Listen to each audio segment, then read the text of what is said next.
మీద కుయ్యి కుయ్యి కుయ్యి అని సపోర్ట్ చేసుకుంటూ అంబులెన్స్ పోతుంటే ఎవ్వరైనా పక్కకు జరుగుతారు. ఎందుకంటే అందులో పేషెంట్కు ఎంత సీరియస్గా ఉన్నదో అని, దవాఖానకు చెప్పున పోతే ప్రాణాలు దక్కుతాయి అని, అంతే కదా.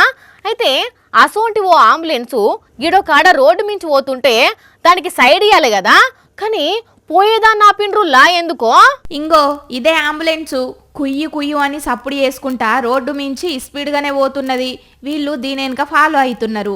ఇక తీరా అంబులెన్స్ నాపి వెనక డోర్ ఓపెన్ చేసి చూస్తే లోపట పేషెంట్ కాదు, ఓ పిల్ల, ఇద్దరు పిల్లగాన్లు ఉన్నారు.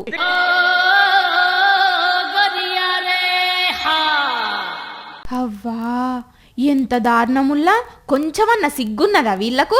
ఇది అంబులెన్స్ అనుకుంటున్నారా లేకపోతే హోటల్ అనుకుంటున్నారా? పొయ్యి రోత పనుల కోసం గిన్నెలెక్కిండ్రు. అయినా వీళ్ళని ఎక్కించుకున్న అంబులెన్స్ డ్రైవర్ కన్నా కొంచెమన్నా ఇజ్జత్ ఉండొద్దా?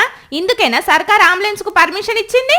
అరే పేషెంట్ల పానాలు కాపాడుండ్రయ్యా అంటే గిస్వంటలను ఎక్కించుకొని తిప్పుతారు. పాపం లోపల నిజంగానే పేషెంట్ సీరియస్గా ఉండవచ్చని రోడ్డు మించి పోయే జనాలు సైడ్ ఇచ్చి మరీ సాగనంపి దేవుణ్ణి కాపాడమని మొక్కుతే లోపలనేమో వేరే కథ నడవబట్టే. మరి దీన్ని ఎవరు చూసిండ్రో ఎట్లా చూసిండ్రో తెలియదు గాని చాలా మంది బండ్లేసుకుని అంబులెన్స్ ఎంబడిపడి 5 కిలోమీటర్ల దూరం పోయినాక ఆపిండ్రు.